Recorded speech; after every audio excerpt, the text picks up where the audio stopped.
Tuesday morning, just after 6 a.m. in Houston, Texas, Lorenzo Salgado Araujo, 52 years old, a construction worker who had lived in the U.S. for 35 years, not a single criminal record, is driving to work like every other morning. Minutes later, though, he's on the ground, dying, shot by an ICE agent.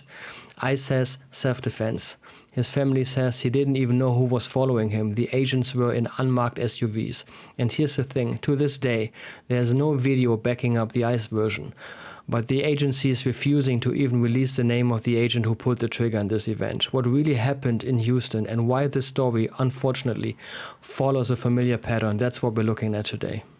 My name is Manuel, I'm German, I moved to the US 10 years ago, and if you appreciate an outsider's look into US politics, please consider subscribing to Koschi-Politics.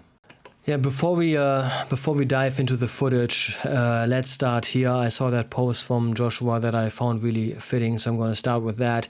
ICE killed a father of 3 yesterday and no one is talking about it. Lorenzo Salgado Araujo spent 35 years in Houston building homes and raising a family. According to people interviewed, every night after work you would find him on his porch listening to music and petting his dog. He helped his 3 kids, all US citizens, to get through college. It certainly seems that he was doing everything right, and then a federal agent shot him dead during a stop, and his own son found out from a Facebook video, recognizing his father's voice as he lay bleeding in the street. His son says that if his father had recognized any sign of law enforcement, he would have complied without question. DHS says he tried to run him over. This is the exact same lie they used to justify murdering Renee Good, also a mother of 3. We are being asked to trust a woke, lawless agency's word over a dead man's family, again, with no body cam footage release and no independent investigation. Everybody should be outraged, yeah? And before we take a look at the clip that we have, let's pay the man some respect and put a face to the name. This is Lorenzo on his, 52nd birthday. And of course, this was fully avoidable. But yeah, here's a clip. It is like a little bit of graphic content, so if you wanna skip, please do so.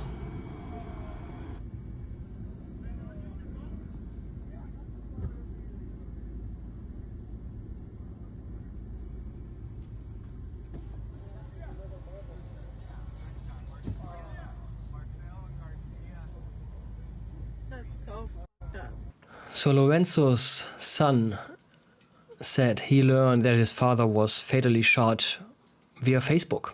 Yeah, he recognized his father's van, he recognized his father's voice.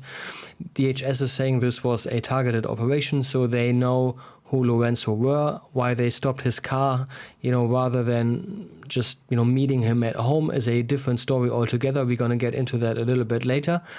But nobody from DHS or Houston police cared to, drive to the family's home to inform them, what has happened to their father. They learned from it via Facebook, which is, outrageous. And again, DHS is using the same old story. Somebody used their vehicle as a weapon against us, so we acted in self-defense. We will see how that story is going to age, in that particular case. The good news is, there's a lot of cameras today, so I'm going to show you a clip now that at least shows us the beginning of the encounter from a different angle, which was caught by a surveillance camera. Now, in the past hour, KHOU 11 Investigates has obtained new video of the moment before the shooting.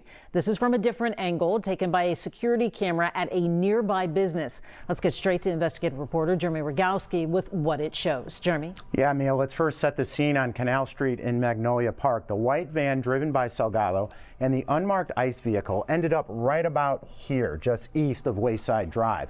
But before that, video shows ICE pursued it heading eastbound towards this intersection nearly a block away.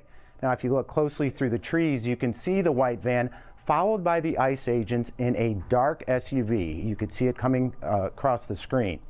Blocking traffic, crossing traffic, blocks the view for the moment. Then you can see the ICE vehicle appears to try to cut the van off, and both vehicles veer off to the side of the road. The white van then goes in reverse, then forward where it pulled over a few houses away. Meanwhile, the ICE vehicle makes a 3-point turn on Canal Street and then drives forward to follow the white construction van. Now again, we're going to slow things down for you. Here's the slowdown version of the moment the ICE vehicle driving on the passenger side of the van appears to cut the van off. Again, this is just one more angle, and congressional leaders as well as LULAC today are encouraging anyone with additional video to reach out. Mia? Thank you for walking us through that, Jeremy. So we didn't see any attack here, but we could see a white van that was, chased and followed by an unmarked SUV. Again, put yourself in Lorenzo's shoes. What would you think? You're getting chased by two black SUVs. There's no sign on the door that says, police, law enforcement, ICE, whatsoever. I could fully understand that people might be under the impression that they're getting robbed, they're getting kidnapped, that they panic, and try to get away. But like in that camera perspective, like that was probably, as I said, the beginning of the encounter. We didn't see any crash. I didn't see a white Ford crashing or slamming into an SUV. But in the next clip, we're gonna hear from DHS. We're gonna hear from one of Lorenzo's son, and I want to direct your attention to the end of that clip where you can see a close-up of the front of that white Ford Transit that allegedly, according to DHS at least, slammed into a DHS or ICE SUV. We are hearing two very different accounts of what happened from the family and law enforcement.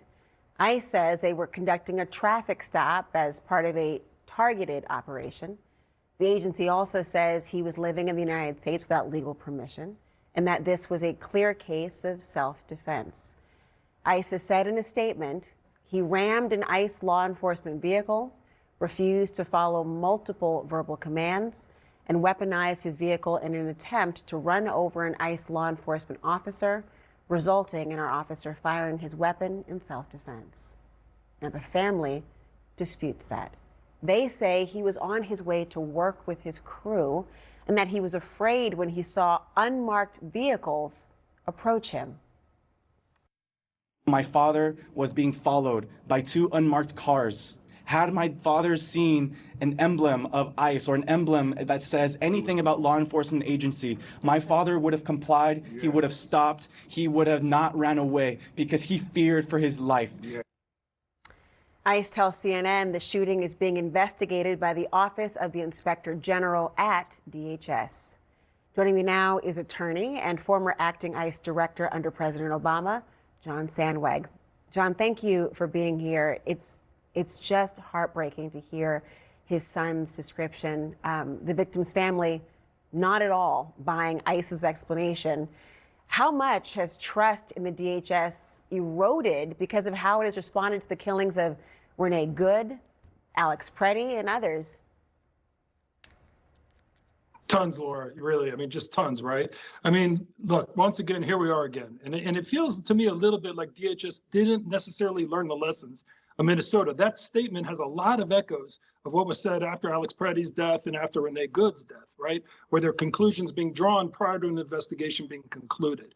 But look, ultimately, now DHS is paying the price for what happened in Minnesota, where there's a real credibility gap. And of there course, is going to be an investigation. I have confidence that OIG can conduct that investigation in an independent manner. But I'll tell you that the public doesn't have that confidence because we saw the videos of many.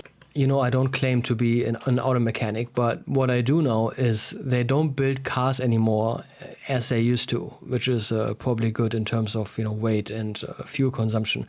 But what I mean is, like, they're not built out of that great old Michigan Detroit steel anymore, are they? But does that Ford look to you as it just got into an accident? It just slammed into a ICE DHS SUV, as DHS is claiming here.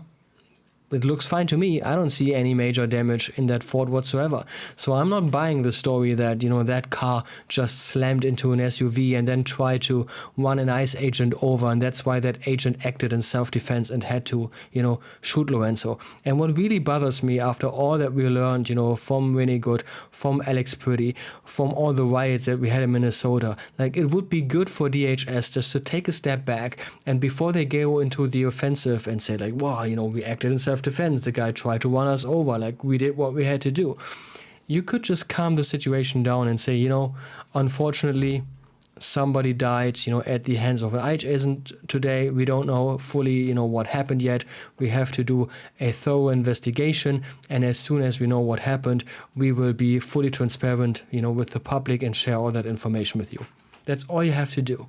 But you guys immediately say, he tried to run us over, he slammed into us, it was self-defense, blah, blah, blah. Nobody's buying that anymore. Yeah, nobody. So the next clip that I want to share with you guys is somebody who digged into Lorenzo's immigration history and is trying to get us an idea of, why ICE was after him in the first place, and also try to answer the question, why do they always stop people in a car? It's dangerous. As I said, those vehicles are unmarked. You don't know if the people are going to take off and try to get away. And then you're also a danger to the public. So I thought that clip was pretty comprehensive, pretty interesting. So take a listen here.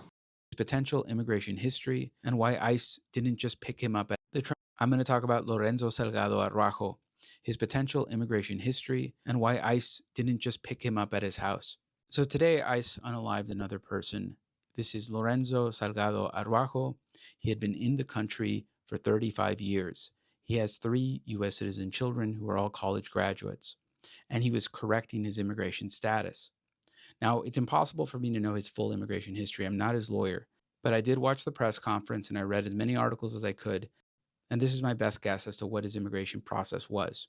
He has 3 U.S. citizen children that have been 21 for a very long time, and none of them petitioned for him, which means that he probably can't have a family petitioner because he has an invalid entry.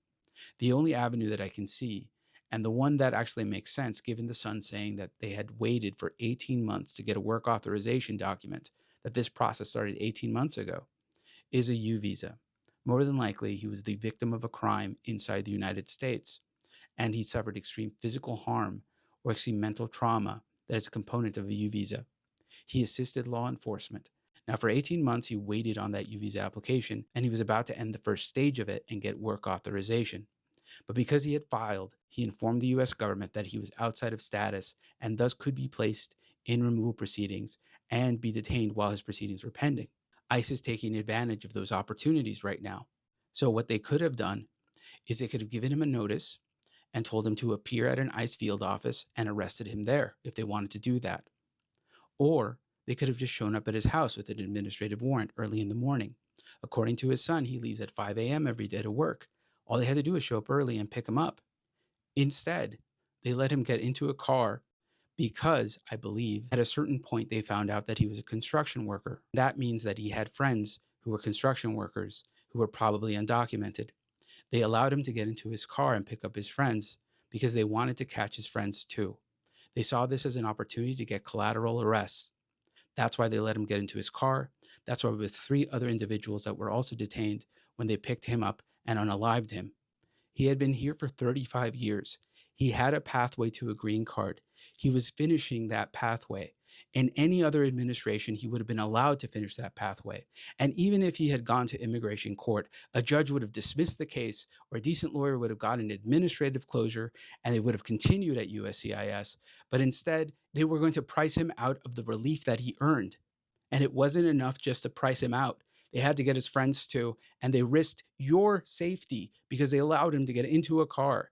He was the victim of a crime, which means they spooked him with unmarked vehicles. A targeted enforcement measure, according to DHS, is what this was. They could have gone to his house. Thanks. Yeah, they could have met him at his house early in the morning, using a warrant, but they thought, why not hit the jackpot? He entered the country illegally. He's probably working with an illegal group. We're just going to stop the car, and maybe we are able to detain another few people that might also have entered the country illegally. That's what the thought process is. But the majority of people getting hurt, in ICE encounters, it always happens in cars. It's just dangerous. DHS, need to take a hard look at the tactics here, and in general, if you're an immigrant that entered the country illegally, it didn't matter when it happened, you're screwed one way or another. The Trump administration is lying. They're not going after the criminals anymore. They don't really care. Right? If you do it the right way and you go to DHS, USCIS, and try to follow the procedures, you put yourself on the radar, you put yourself in danger. That's what happened to Lorenzo. And if you don't do it, You know, you're going to be put into the drawer and saying, oh, he's an illegal alien and he's not trying to do it the right way. But if you're trying to do it the right way, you're also endangering yourself. So you can't win. Like, you know, it's only about the numbers for DHS at this point, which is really sad. And the next clip I want to show you actually happened after Lorenzo was shot. It just goes to show, like, ICE is a group of thugs that needs to be abolished. Yeah, but let's take a look at that clip first and then we're going to talk about it. Sir, what is your name? Back up! Back up now! Back up! Do you have a name? Back Do you up! have a name? Back up now! Go. Do you have a name? Go. I'm not in your way. Walk. Go. I'm not in your name. Back I'm not up in your now. way. Walk. Back Walk. I'm not in your Back way. up. I'm not in your way. I'm not in your way. Back up now! Your car's there. I'm not in your way. Back up! Back up now! Back it up! Sam, right here. Back up! Back up! I'm not in your way. Back up! I'm not in your way. Back up! I'm not gonna tell you again. Back You're not up! in your way. I will arrest you! You're not in your way. Your car is there.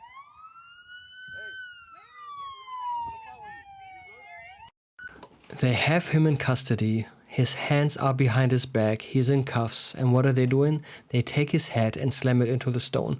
The guy had to go to the hospital with a fractured skull. And what are they doing afterwards? They're threatening people that just, you know, follow their First Amendment rights, filming in public. And did you see that one agent, you know, mask on, being all gangster, holding the taser sideways like he's seen in a bad, you know, Al Pacino movie? It's crazy. Like, these people are untrained, unqualified, unaccountable thugs. These are guys that were, like, I don't know, too radical for police and the military, and that's how they ended up ICE, which is now the best funded, you know, agency in US history when it comes to law enforcement. It's insane. There's no accountability, there's no oversight whatsoever. Like, it's just nuts. And Lorenzo isn't the first one, and he's not going to be the last one. So the only thing that we can do is to vote these, like, idiots out of power in November. Like, otherwise it's not gonna stop. But from what I've heard, you know, Lorenzo's family will not go down in silence. They're fighting this because we need to keep in mind, we're not just killing one person. You know, we're ripping apart a family, we're ripping apart a community, and it's just a fucking tragedy, and it has to stop.